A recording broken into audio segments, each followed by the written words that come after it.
Mr. Ravi Shankar Sharma is an avid collector of British India, Republic India coins, and Northeast coins of India.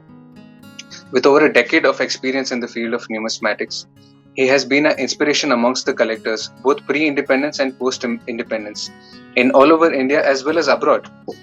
His knowledge about coins is really enviable, and it has been utilized in various books like Coinage of Republic India, published in 1999, and Standard Catalogue of Coin Sets of India. He has also published various articles and written various books, and also contributed to various books. He is a regular contributor to various newsletters, journals published by various numismatic societies. His practical knowledge about minting is also renowned. He has physically demonstrated the detailed process of minting technology and also demonstrated different types of minting technology in various universities. And he is a collector himself.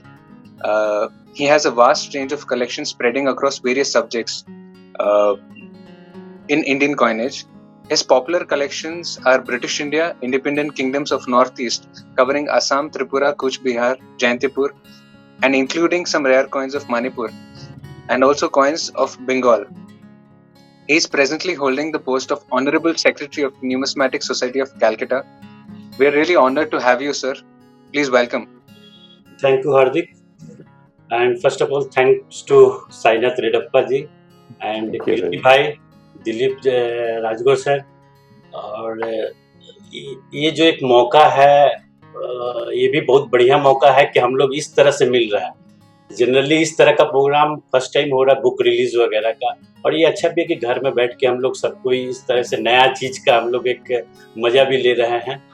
तो ये क्या है, Republic India का coin जो है, जो दिलीप जी बताए कि हम लोग को डेली यूज में भी मिलता रहता है, हर समय चिल्लर में भी मिलता रहता है कॉइन।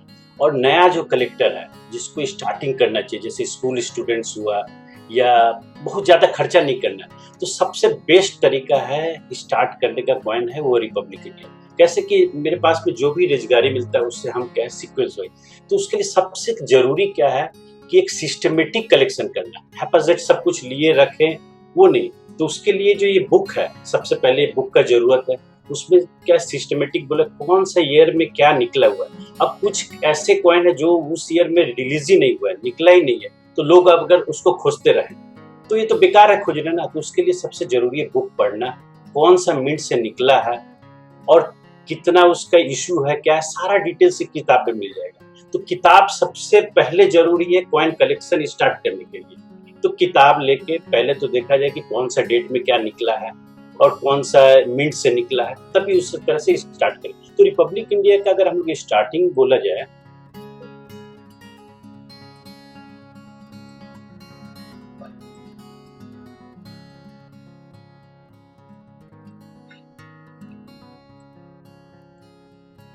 इंडिपेंडेंस 19 हम लोग का जो 1947 में 15 अगस्त को जो हम लोग का रिपब्लिक हुआ, कि तो उसके बाद में क्या है, मेजर कोई हम लोग का कॉइन जो चेंजेस नहीं आया। क्या हुआ, जो पहले के जो ब्रिटिश इंडिया के कॉइन चलते थे 47 के, जैसे जॉर्ज सिक्स्थ वगैरह के कॉइन जो थे उस समय के, वही कॉइन जो है 50 तक में फ्रोजन वही कॉइन चले, जिसको आना पाए सीरीज बोलते हैं। जो सारा जो उसका जो सिस्टम था, मॉनेटरी सिस्टम और सारा डिटेल जो आना पाई सीरीज का जो कन्वर्सेशन होता है, जैसे कि 1 रुपी इक्वल टू 16 आना, 1 आना इक्वल टू 4 पाई, ये सिस्टम को ही जो पुराना से जो चला रहा ब्रिटिश टाइम से, यही कंटिन्यू जो है चलता रहा। 15 अगस्त 1950 तक में यही सेम पैटर्न का चलता रहा। जो जॉर्ज सिक्स्थ के 1 रुपी के कॉइन है 1947 के, ये मोस्ट पॉपुलर कॉइन है और मोस्ट कॉमन कॉइन है। ऐसा नहीं है कि ब्रिटिश इंडिया का ये कॉइन है तो बहुत ही रेयर होगा, ऐसा कुछ नहीं। 47 का ये जो कॉइन है मोस्ट कॉमन कॉइन है, और यही जो है कंटिन्यू चलता रहा 1950 तक। तब तक क्या है, कोई चेंजेस नहीं आया हम लोग का, जो सेम जैसे ब्रिटिश के पैटर्न थे उसी पैटर्न में कॉइन हम लोग के चलते रहे। जनरली अगर हम लोग रिपब्लिक इंडिया का कॉइन को अगर कैटेगरी वाइज करें तो 2 तरह के कैटेगरीज होते हैं, एक होता है डेफिनेटिव कॉइन और एक होता है कमोमेटिव कॉइन। तो डेफिनेटिव कॉइन जो जनरली होता है, जो रेगुलर कॉइन जैसे आता है जिसमें डेट वगैरह इशू रहता है और अलग अलग ईयर में निकलता रहता है, अलग मिंट से निकलता रहता है और रेगुलर बेसिस पे निकलता है, इसको क्या बोलते हैं, डेफिनेटिव कॉइन। और एक होता है कमोमेटिव कॉइन। कमोमेटिव में किसी स्पेशल इवेंट के ऊपर में निकला हुआ कॉइन किसी को कॉमेमोरेट करके या किसी गवर्नमेंट का कोई चीज उसमें मैसेज छुपा हुआ हो, सोशल मैसेज वगैरह हो, इस सब्जेक्ट पे निकलता रहता है, जैसे डेवलपमेंट ओरिएंटल कॉइन। तो जो फर्स्ट कॉइन जो कॉमेमोरेटिव का है 1964 में जवाहरलाल नेहरू जी के ऊपर में, मैंने भारत के प्रधानमंत्री जो थे जवाहरलाल नेहरू के ऊपर में फर्स्ट कॉमेमोरेटिव कॉइन निकले। तो अगर कोई कलेक्शन करना चाहता है तो इस तरह से भी कैटेगरी कर सकता है, definitive coin, commemorative coin. Commemorative coin से स्टार्ट कर सकता है, जो अलग अलग कॉमेमोरेटिव के जो फोटो वाले सिक्के होते हैं वहां से स्टार्ट कर सकता है कि पहला कौन सा कॉइन निकला जवाहरलाल नेहरू का, उसके बाद का कॉइन, ये सीक्वेंस वाइज में पहले सबसे बेसिकली यहाँ से स्टार्ट कर सकता है। तो ये फर्स्ट सीरीज के जो 1950 में जो कॉइन निकले वो आना पाई सीरीज बोलते हैं। जो मॉनेटरी सिस्टम जो था पहले ब्रिटिश टाइम के जो थे उसी सिस्टम में कंटिन्यू किया। सिर्फ क्या है जो मोटिव वगैरह है, जो राजा का फोटो था जॉर्ज सिक्स का, उसको हटा के अशोक स्तंभ जो हम लोग का लायन कैपिटल है उसको जो है हम लोग के कॉइन के ऊपर में आ गया। जो नेशनल हम लोग का एनवेलप है एक तरफ में वो सारा कॉइन में आ गया, गवर्नमेंट ऑफ इंडिया लिखा हुआ। और जो सिस्टम वगैरह जैसे पहले का था 1 आना, 2 आना, हाफ आना, 1 रुपी, हाफ रुपी, क्वार्टर रुपी, वही सिस्टम को फॉलो करते हुए आ गया। उसके बाद जो है आया डेसिमल करेंसी सिस्टम। ये पहले का जो सिस्टम जो था वो बहुत कॉम्प्लिकेटेड था, लोगों को समझना, उसको चेंज करना। आना पाई सीरीज में 16 आना तो ये 64 पैसा, तो ये थोड़ा बड़ा प्रॉब्लम होता था। तो क्या है आना पाई सीरीज में एकदम सिंपल वे में इसको कैलकुलेट किया गया कि 100 पैसा का इक्वल टू क्या हो गया है 1 रुपी। तो एकदम इजी वे हो गया। तो ये क्या है नया जो सिस्टम को इंट्रोड्यूस किया गया तो इसको नया पाई सीरीज बोलते हैं। ये कॉइन में देखिएगा लिखा हुआ 2 नए पैसे, 1 नए पैसे। तो ये जो नया जो शब्द है इसको इंट्रोड्यूस किया गया और इस सिस्टम को जो है नॉर्मली एकदम इजी वे के लिए जो सिस्टम तो पहले चला था उसको चेंज करके आपको ये सिस्टम से कंटिन्यू ये सारा 1 पैसा, 2 पैसा, 5 पैसा और 10 पैसा सीरीज में निकला। उसके बाद में इस तरह से अलग अलग कॉइन 25 पैसा के, 50 पैसा के, 1 रुपी में जो है नए नहीं आता है, इसमें सिर्फ 1 रुपी लिखा रहता है। जो 1962 में निकला पहला कॉइन 1 रुपी का, जिसमें ये जो नया सीरीज इसमें नहीं लगता। इसके अलावा बाकी जितने लो डिनोमिनेशन है उसमें आपको नया शब्द का आएगा नया सीरीज। और जो कन्वर्सेशन और सारा जो डिटेल्स वगैरह जो है वो सिंपल एकदम वे पे रुपए का 100वां भाग, माने 1 रुपए का 100वां भाग के हिसाब से ये टर्म्स में आया। ये 1964 तक कंटिन्यू इसी सिस्टम का कॉइन चलते रहा। 1964 के बाद में नया जो शब्द है उसको हटा दिया गया। नया शब्द को हटा के सिंपल एकदम जैसे 1 पैसा, रुपए का 100वां भाग है पर 1 पैसा लिखा हुआ आ गया। और मेटल वगैरह भी चेंजेस आने लगे, जैसे मेटल के कॉस्ट वगैरह बढ़ने लगे। तो जो पहले जो कॉपर के कॉइन थे 1 पैसा, उसको चेंज करके उसको निकल ब्रश कर दिया और एल्युमिनियम के कॉइन इंट्रोड्यूस हुए। फर्स्ट एल्युमिनियम का कॉइन जैसे 3 पैसा का नया यूज हुआ, उसके बाद में 20 पैसा का आया, 20 पैसा, और जो कंटिन्यू पहले जैसे 50 पैसा, 25 पैसा आता था वो भी कंटिन्यू में रहा। पर क्या है इसमें से वो नया शब्द हट गया। और ये 3 पैसा जो है एक ऑड फिगर के चलते ये बहुत ज्यादा पॉपुलर नहीं हुआ। तो ये भी बहुत कम पीरियड के लिए 3 पैसा एल्युमिनियम का चला। एवं 20 पैसा भी जो ये वाला है ये भी काफी पीरियड तक नहीं चला। पर किंतु क्या है कि ये पॉपुलर कॉइन थे उस समय के लिए। उसके बाद में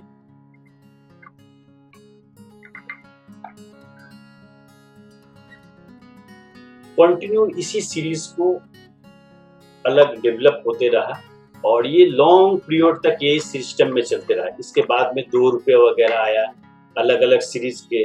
और इसके पहले क्या हुआ 1988 में मेजर चेंज हुआ, सारा मेटल वगैरह का चेंज करके मैक्सिमम जो है फेरिटिक स्टेनलेस स्टील जो बोलते हैं उसका कॉइन इंट्रोड्यूस किया। फर्स्ट जो है नोएडा मिंट इसको इंट्रोड्यूस किया और ये बड़ा इंटरेस्टिंग कॉइन है। जैसे 25 पैसा में इसमें राइनो का एक फिगर आता है और 50 पैसा में पार्लियामेंट और पीछे में जो है इंडिया का मैप आता है। 10 पैसा आए, 1 रुपया। तो ये जो सिस्टम है इसमें क्या हो गया मेटल कॉस्ट के चलते कम करने के लिए मेटल कॉस्ट को फेरिटिक स्टेनलेस स्टील के कॉइन इंट्रोड्यूस हुए जो 1988 से स्टार्ट हुए। और इसी बीच में क्या है, जो 1 पैसा 2 पैसा इसके मेटल के बढ़ने के चलते क्या है, इसको जो है हटा दिया गया। इसको जो हटा के ये सिर्फ जो है स्टील के कॉइन्स आने लगे। इसके बाद में क्या है, नया 2 रुपए का कॉइन 1982 में नेशनल इंटीग्रेशन के थीम के ऊपर में नया इंट्रोड्यूस हुआ रेगुलर कॉइन, जो 2 रुपए का कॉइन फर्स्ट इंट्रोड्यूस किया इंडिया नेशनल इंटीग्रेशन के थीम के ऊपर में। ये भी काफी पॉपुलर है, जो कि एकदम 1982 से स्टार्ट होकर एकदम 2004 तक कंटिन्यू अलग अलग मिंट से इशू हुए और लॉन्ग पीरियड तक के चले।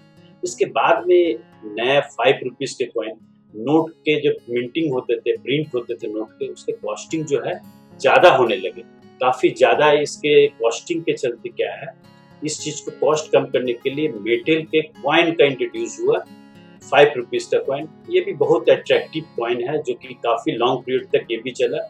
1992 में पहला इंट्रोड्यूस हुआ, ये 2004 तक ये भी कंटिन्यू चलता रहा। उसके बाद में 10 रुपीज के फर्स्ट कॉइन इंट्रोड्यूस किए गए, जो कि यूनिटी इन डाइवर्सिटी थीम के ऊपर में ये इंट्रोड्यूस हुआ। ये लोग इसको कहते हैं कि जैसे क्रॉस वाला सिंबल है, हालांकि क्रॉस सिंबल नहीं है। अगर ध्यान से देखा जाए तो ये बहुत ही स्टाइलिश वे में हम लोग का ये 4 जोन के ऊपर, जैसे समझिए ये एक ह्यूमन फिगर है, ये डॉट को जो इंट्रोड्यूस किया एक ह्यूमन हेड के, और ये जो हैंड है ये हाथ को ऐसे हाथ ऐसे किया हुआ। तो ये अलग अलग, जैसे हिंदू मुस्लिम सिख ईसाई, ये सब कोई एक बराबर है। तो ये क्या है, एक मोटिव के ऊपर में इसको इंट्रोड्यूस किया गया है, यूनिटी इन डाइवर्सिटी के थीम के ऊपर में। पर क्या है, ये कुछ कंट्रोवर्सी के चलते, ये क्रॉस के कंट्रोवर्सी के कारण से इसको क्या है, लॉन्ग पीरियड तक इसको नहीं चल पाया, और ये बहुत ही कम पीरियड 2005-6 के बाद में इस डिजाइन को हटा दिया गया। इसके बाद में एक नया डिजाइन इंट्रोड्यूस हुआ, जिसको नृत्य मुद्रा बोलते हैं। नृत्य मुद्रा जो है डांस का जो फॉर्म होता है, अलग अलग स्टाइल होता है, उस स्टाइल को लेके मोटिव के हिसाब से ये लिया गया। और ये सारा डिजाइन जो है ये आपको अहमदाबाद का एक बहुत बड़ा इंस्टीट्यूट है, वहां से डिजाइनिंग किया गया था। तो ये अलग, जैसे थंब का फिगर के ऊपर में डिनोट किया गया कि 1 रुपी का कॉइन, 2 रुपी का कॉइन, इस तरह से 5 रुपी के भी कॉइन का डिजाइन हुआ था, पर वो अप्रूव नहीं हुआ। इस तरह से 10 रुपी के भी हुए थे, ये अप्रूव नहीं हुआ। अप्रूव जो हुए थे 1 रुपया, 2 रुपया और 50 पैसा, जो मुट्ठी का बना हुआ 50 पैसा, ये अप्रूव हुए थे और यही सर्कुलेशन में रहे, पर ये भी बहुत लॉन्ग पीरियड के लिए नहीं थे। इसके बाद में एक और सब्जेक्ट के ऊपर में, आईटी और कनेक्टिविटी के ऊपर में, आईटी और कनेक्टिविटी सब्जेक्ट के ऊपर में ये नया डिजाइन के कॉइन्स निकले, 10 रुपीज के, 5 रुपीज के कॉइन, जिसमें अलग अलग एक रे के हिसाब से 10 रुपीज के ऊपर में रे होता है। इसमें भी बड़ा कंट्रोवर्सी होता है, ये रे काउंट लोग करते हैं, तो जो निकला है बस वही है, उसमें काउंट करने का नहीं है। ये बुक वगैरह में आपको डिटेल्स दिया रहेगा कि जो निकला है बस आप वही खोजिए, इसके अलावा ये बहुत रुपया दाम है, कीमत है, इसको खोज के कोई मतलब नहीं। इसके लिए बुक बहुत जरूरी है। सबसे पहले कि बुक में आपको डिटेल्स मिल जाएगा कि क्या हमको खोजना है और क्या नहीं खोजना, तो फालतू का खोज के कोई मतलब नहीं है। उसके बाद में क्या है कि 5 रुपीज के कॉइन जो कॉपर निकल थे, उसको कॉस्ट कम करने के लिए निकल ब्रास के कॉइन इंट्रोड्यूस हुए 2009 में। पर जो उसका डिजाइन पैटर्न जो है, ये ओल्ड जो डिजाइन पैटर्न था, उसी को फिर से रीइंट्रोड्यूस करके उसको निकल ब्रास में उसको इंट्रोड्यूस किया गया। इसके बाद में हम लोग के भारत में 2011 में रूपी सिंबल इंट्रोड्यूस हुआ। जो सिंबल जो रूपी है, पहले जैसे 1 रुपी लिखा रहता था, उसके जगह पे ये रूपी सिंबल को डिनोट करके बहुत ही सुंदर वे में ये पहले डिजाइन और अभी के डिजाइन को मिला के एक नया सिंबल को इंट्रोड्यूस करके लोगों को क्या है कि इसके बारे में समझे, ये जो सिंबल है इसको लोग समझे, जनरल पब्लिक के ऊपर सब कोई के हाथ में जाए, इस नया सिंबल को इंट्रोड्यूस किया गया। अब रुपीज के जगह में ये रूपी सिंबल देके 10 रुपीज, 5 रुपीज, ये सीरीज कंटिन्यू सब सीरीज में ही चले हैं काफी। इसके बाद में लेटेस्ट एकदम न्यू 20 रुपीज के कॉइन, 10 रुपीज, 5 रुपीज, 2 रुपीज, ये अभी नया डिजाइन है, लेटेस्ट डिजाइन है। ये अभी आपको सब कुछ तो बाजार में मिल भी जाएगा, और ये अभी रेगुलर सर्कुलेशन में है और एकदम मोस्ट कॉमन कॉइन है बाजार में, सर्कुलेशन में। ये न्यू चीज है, ये भी काफी अट्रैक्टिव कॉइन है ये। इसके बाद में जो ने बताया था कॉमोडिटी कॉइन, तो कॉमोडिटिव कॉइन भी क्या है, अलग अलग सिस्टम में रेगुलर ये कॉइन है। कॉमोडिटिव के भी जो रेगुलर जो सर्कुलेशन में रहते हैं, अलग अलग मोटिव के जो होते हैं, ये उस टाइप के कॉइन है। जैसे जवाहरलाल नेहरू के ऊपर में, ये कुछ FAO के ऊपर में, एशियन गेम के ऊपर में, तिलक के ऊपर में। तो ये अलग जो सिस्टम है, ये अलग जो कॉमोडिटिव कॉइन है मिलते रहते हैं इस टाइप के कॉइन। इसके बाद में हम लोग को कॉइन के बारे में जानना है। एक नॉर्मल कॉइन जो एक ही कॉइन होता है, वो अलग अलग मिंट से बनते हैं। सिंपली नॉर्मल एक ही कॉइन, डिजाइन पैटर्न सब कुछ सेम रहता है, पर उसमें एक क्या प्राइवी मार्क रहता है, एक मिंट मार्क होता है, जिस मिंट मार्क को देख के कोई भी बता देगा कि ये किस मिंट से बना हुआ है, ये कलकत्ता से बना है कि बॉम्बे से बना है, हैदराबाद से बना है कि नोएडा से बना है। तो ये जानना भी जरूरी है कि किस मिंट से क्या बना है। तो जनरली हम लोग के भारत में जो है 4 मिंट है, एक बॉम्बे में है, कलकत्ता में है, हैदराबाद में, नोएडा में। और ये हर मिंट मार्क का अपना एक स्पेशलाइज सिंबल होता है। जैसे अगर आप देखेंगे फर्स्ट कॉइन है वो बॉम्बे मिंट से। बॉम्बे मिंट में खास क्या रहता है, डेट के नीचे एक डायमंड मिंट मार्क रहता है। और ये उसके बाद में कलकत्ता मिंट है, उसमें विदाउट मिंट मार्क रहता है। नोएडा मिंट में आप देखेंगे राउंड एक डॉट रहता है, राउंड टाइप का। और हैदराबाद का स्टार रहता है। ये डिटेल्स में आपको बुक में मिल जाएगा, ये हम ओवरऑल आपको बता दे रहे हैं। इसके अलावा कुछ फॉरेन से भी मिंटिंग हुए थे, कुछ शॉर्ट हम लोग के इंडिया में जो है कॉइन का जब इतनी काफी डिमांड हुआ, तो इंडियन मिंट के अलावा कुछ फॉरेन में हम लोग के इंडिया गवर्नमेंट जो है फॉरेन से बनवा के यहाँ लाए थे। जैसे कि पिचोरिया मिंट से है, सियोल मिंट से, ब्रमिंगम मिंट से, हिटन, ओटावा, मेक्सिको। और इनके भी अलग अलग मिंट मार्क होते हैं। आप गौर किए होंगे, जैसे 1985 एज के नीचे में एज 5 के नीचे में एज लिखा रहता है। तो लोग ऐसा भी है कि लोग खोजते हैं HMT कि एज है आया तो एम और टी भी चाहिए, तो एम और टी मिलेगा नहीं कभी। तो इसके लिए बुक में भी देखना जरूरी है कि सिर्फ एज ही निकला है कि HMT भी निकला है। तो ऐसा कुछ नहीं है, तो लोगों को जानना जरूरी है कि क्या निकला है। इसके अलावा कुछ स्पेशल कॉइन्स होते हैं, जैसे पैटर्न कॉइन बोला जाता है, एक्सपेरिमेंटल कॉइन होता है, और प्रूफ और अनसर्कुलेटेड कॉइन होता है। पैटर्न कॉइन होता है किसी भी कॉइन पे पहले जो डिजाइन बनते हैं, अगर वो अप्रूव नहीं हुए, अगर वो कॉइन को अप्रूव नहीं किया तो उसको पैटर्न कॉइन बोलते हैं। कुछ एक्सपेरिमेंटल कॉइन होते हैं जो गवर्नमेंट निकालते हैं, एक्सपेरिमेंटल कॉइन जो ट्रायल के टाइप में निकालते हैं, तो वो अलग हाई एडवांस कलेक्शन के लिए है। कुछ प्रूफ और अनसर्कुलेटेड होते हैं जो specially India government mint Bombay और कलकत्ता पहले निकालती थी, जो स्पेशली ऑर्डर से निकलता है, उसके लिए टाइम बाउंड रहता है, पेपर वगैरह में ऐड दिया जाता है, और उसका प्रीमियम भी हाई प्रीमियम में रहता है, स्पेशली तैयार होता है। ये कुछ स्पेशल ये सेट्स है जो पहले 1950, 54, 55 में निकले थे। ये अलग अलग डिनोमिनेशन के कॉइन्स, जैसे प्रूफ अनसर्कुलेटेड 1000 रुपीज के coin, 150 rupees, 100 rupees, 75 rupees, 60 rupees, इसके अलावा 20 रुपीज, 125, ये अलग अलग डिनोमिनेशन के हैं। बीच बीच में ऐड आता रहता है। ये वेबसाइट में भी आपको, मिंट के वेबसाइट में मिल जाएंगे, और पेपर में भी ऐड आता है, तो वहाँ से आप लोग बुक कर सकते हैं, या फिर आपको अलग अलग डीलर या फिर एग्जीबिशन वगैरह से भी कलेक्ट कर सकते हैं। ये 25 रुपीज, 20 रुपीज के कॉइन। कुछ स्पेशल कॉइन्स भी निकालते हैं, अलग अलग VIP सेट जो मिंट से निकलते हैं, कुछ स्पेशल ओकेशन के लिए, कुछ मिंट काउंटर से भी सेल करते हैं। ये अलग स्टाइल के कॉइन्स है।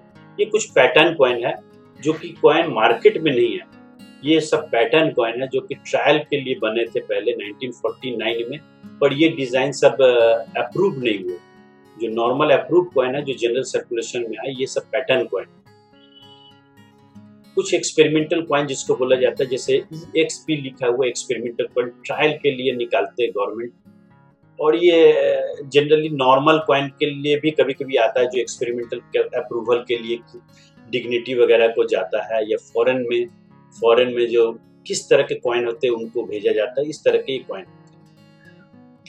ये डाई वगैरह किस तरह से बनते हैं, तो ये अलग अलग पैटर्न के डाई है। पहले स्केच होता है, उसके बाद में इसका क्ले मॉडल बनता है, उसके बाद प्लास्टर पेरिस में इस मोल्ड को रेज डिजाइन में ये जो डाई बनते हैं, उसके बाद में ये सीक्वेंस वाइज करते करते क्या होता है, लास्ट में इसके डाई बनते हैं।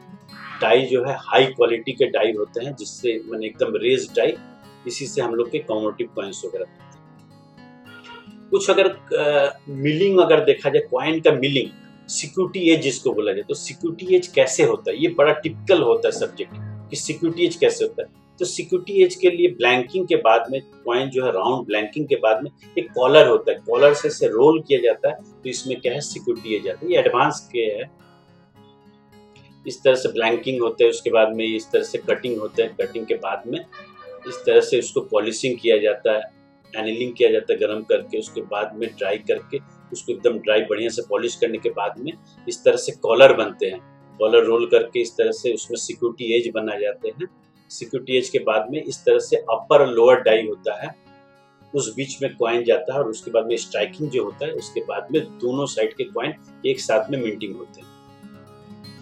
ये फिर एग्जामिनर उसको एग्जामिन करता है कि उसमें कहीं गलती उलती है कि नहीं, उसको हटा के पैकेज होता है, किसी में 1000 पीस और 2500 पीस का पैकेजिंग करके फिर रिजर्व बैंक ऑफ इंडिया जाता है, रिजर्व बैंक से उसमें इश्यू होते हैं। कुछ ये मिंटिंग के टाइम में जो एरर होते हैं, अलग अलग टर्म्स होते हैं इसके, जैसे डबल स्ट्रक हुआ, उसके बाद में डाई डबलिंग हुआ, ब्रोकेज हुआ, यूनिफेस हुआ, इस तरह से अलग अलग इस तरह के डाई डबलिंग वगैरह। कुछ कॉइन्स वगैरह जैसे डेट में गलती हो गए थे, जैसे 97 में नेताजी के सेंटेनरी ईयर हो रहा था, गलती से वो 96 में निकाल दिया था। तो ये गलती कुछ वगैरह होते, कुछ रॉन्ग प्लानचेट हो जाता है छपने के टाइम में। तो ये मेनली हम लोग ओवरऑल जो है आपको बताया गया कि किस तरह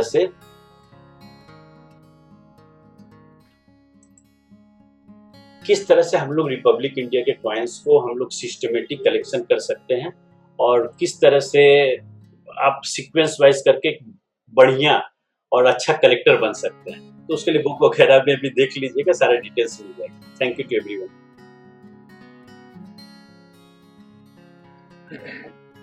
Thank you, Mr. Ravi Shankar Sharma. Excellent. I would request all the participants, अगर आपको कोई भी डाउट है या फिर कोई भी क्वेश्चंस है रविशंकर शर्मा जी से, तो आप Q&A का ऑप्शन है, उस पर क्लिक करके आप टाइप करके पूछ सकते हैं।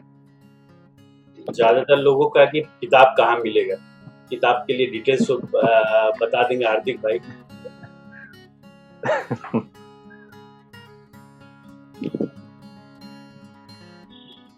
हाँ, कई लोगों का प्रश्न है कि पॉलिश्ड कॉइन कैसे पता चलेगा। तो ये आप अगर ध्यान से देखेंगे तो ओरिजिनल जो मिंट का, मिंटिंग के बाद में जो लस्टर रहता है, जो डाई का पॉलिश रहता है, वो एक अलग नेचुरल उसमें एक पॉलिश रहता है और नेचुरल ग्लेज रहता है, और वो चीज नॉर्मल अगर कोई पॉलिश करे तो मैट टाइप का हो जाता है। तो ये थोड़ा एक्सपीरियंस का बात है, अगर आप ध्यान से कॉइन को देखेंगे तो आपको खुद एक्सपीरियंस हो जाएगा, समझ में आ जाएगा कि क्या ओरिजिनल डाई से बना हुआ उसका ग्लेज है, ओरिजिनल लस्टर है, कि अभी का बना हुआ है।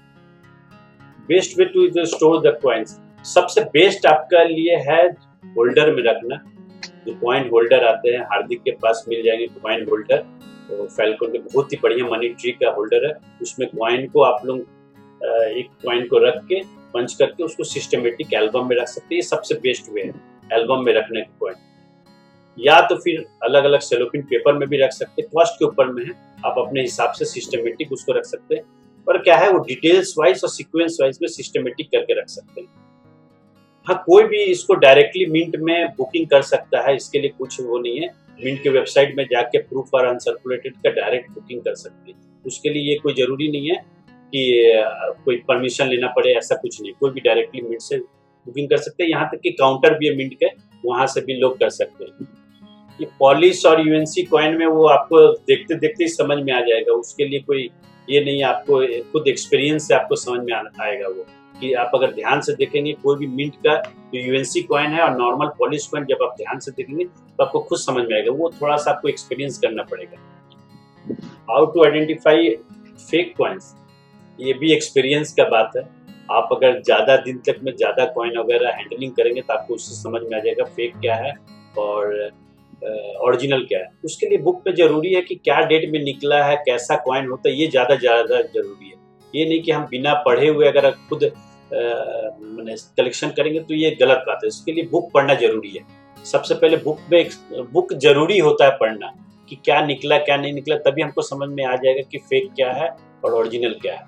फर्स्ट स्ट्राइक कॉइन और second strike coin, first strike coin specially जो उसका मिंटिंग वगैरह होता है वो हाई क्वालिटी का होता है। जैसे अनसर्कुलेटेड कॉइन्स जो सेट आते हैं उसमें जो कॉइन्स आते हैं वो फर्स्ट स्ट्राइक कॉइन्स के कैटेगरी में आते हैं, और जनरल जो डेफिनेटिव कॉइन है वो नॉर्मल जो रेगुलर कॉइन्स में आते हैं उसमें डिफरेंट होता है पॉलिशिंग वगैरह का और क्वालिटी का रहता है। आप अगर क्वालिटी देखेंगे दोनों में अंतर समझ में आ जाएगा। ये 1 रुपी इंदिरा गांधी के कॉइन, ये इसीलिए बोल रहे हैं कि इसके लिए बुक पढ़ना जरूरी है। आप अगर 1 रुपी इंदिरा गांधी के कॉइन खोजेंगे आपको पता ही नहीं है कि वो निकला है कि नहीं निकला है। तो बुक में दिया हुआ है कि अगर निकला है तो निकला, नहीं निकला है तो नहीं निकला। उसके लिए आपको खोज के कोई मतलब नहीं। इंदिरा गांधी का वो 1 रुपया का कॉइन, वही सेम इंदिरा गांधी के 1 रुपी के कॉइन।